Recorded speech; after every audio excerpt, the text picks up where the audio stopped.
ભાજપના નેતા અને બરોડા ડેરીના ડાયરેક્ટર કુલદીપસિંહ રાહુલજીએ તેમના પેટ્રોલ પંપ પર કામ કરતા મેનેજર સહિત 5 કર્મચારી પર 59 લાખના ગોટાળાનો આક્ષેપ કર્યો છે।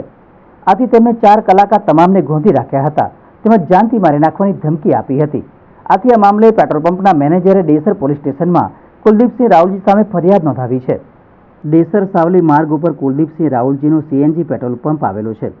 ડેસર સાવલી માર્ગ ઉપર વિશ્વા પેટ્રોલ પંપ ઉપર હિસાબમાં થયા ગોટાળા। ₹60 લાખનો હિસાબ ન મળતા પેટ્રોલ પંપના મેનેજર સહિત 5 કર્મચારીઓને ગેરકાયદેસર પોતાની ઓફિસમાં 4 કલાક ગોંધી રાખીને કુલદીપસિંહ રાહુલજી દ્વારા જબરજસ્તી કબૂલાત કરાવીને જાનથી મારી નાખવાની ધમકી અપાઈ।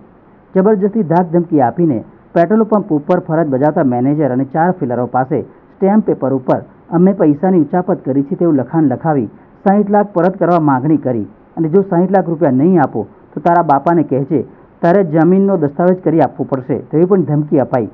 આ વાત કોઈને પણ કહેશો તો પાંચેયને જાનથી મારી નાખીશ તેવી ધમકી આપી પેટ્રોલ પંપના મેનેજર દ્વારા પોતાના મોબાઈલ ઉપર 3 કલાકનું ઓડિયો રેકોર્ડિંગ કર્યું।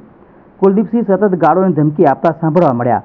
ગભરાઈ ગયેલા પેટ્રોલ પંપના મેનેજર સહિત ફિલરો દ્વારા ડેસર પોલીસ મથકે ફરિયાદ નોંધાવી ગત વિધાનસભાની ચૂંટણી સાવલી બેઠક ઉપરથી કોંગ્રેસના બેનર ઉપર કુલદીપસિંહ રાહુલજી લડ્યા હતા। ચૂંટણી હારી જતા પુનઃ ભાજપમાં જોડાયા હતા। લોકસભાની ચૂંટણી વખતે કુલદીપસિંહ રાહુલજીને ભાજપે ડભોઈના પ્રભારી તરીકેનો કાર્યભાર સોંપ્યો હતો। ઉસ પર લઈ જઈ અમને પાંચેવને ત્યાં આગળ 2 થી 3 કલાક ગોંધી રાખી હમણાં પર બળજબરીથી ધમકી આપીને અમારા પર ખોટા આક્ષેપો મૂક્યા છે કે તમે 60 લાખનું ઉચાપત કરી છે, જે આ પૈસાની રકમ અમને ટૂંકી મુદતના ગાળામાં અમને સમય આપ્યો છે કે આ ટૂંકી મુદતના ગાળાના સમયમાં તમે જો મને પૈસા નહીં આપો બરાબર છે તો અમે તમને જાનથી મારી નાખીશું એવી ધમકી આપે છે અને વારંવાર અવારનવાર અમને ફોન કરીને ગાળો આપે છે। આ રીતનું કરે છે।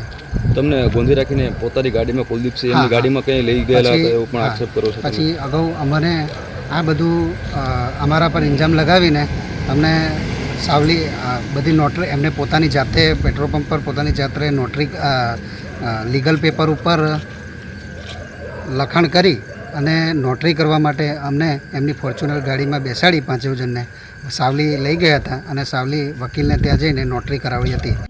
ગામના લોકો બધા ભેગા થઈને પછી એમને કીધું કે કશું થાય નહીં અને જ્યાં જો પૈસા 59 લાખ નહીં ચૂકવે તો અમારી જમીન પણ જે 2 વીઘા છે એ મને લખી આપો દસ્તાવેજ કરીને। આવી ધમકીઓ અમને ખૂબ જ આપે છે અને 1.5 મહિનાથી અમને એટલું બધું ટોર્ચર કરે છે કે એના પપ્પા ખૂબ જ ડિપ્રેશનમાં આવી ગયા છે।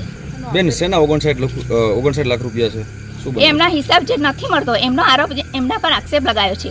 59 લાખનો આક્ષેપ લગાયો છે અમારા ઉપર।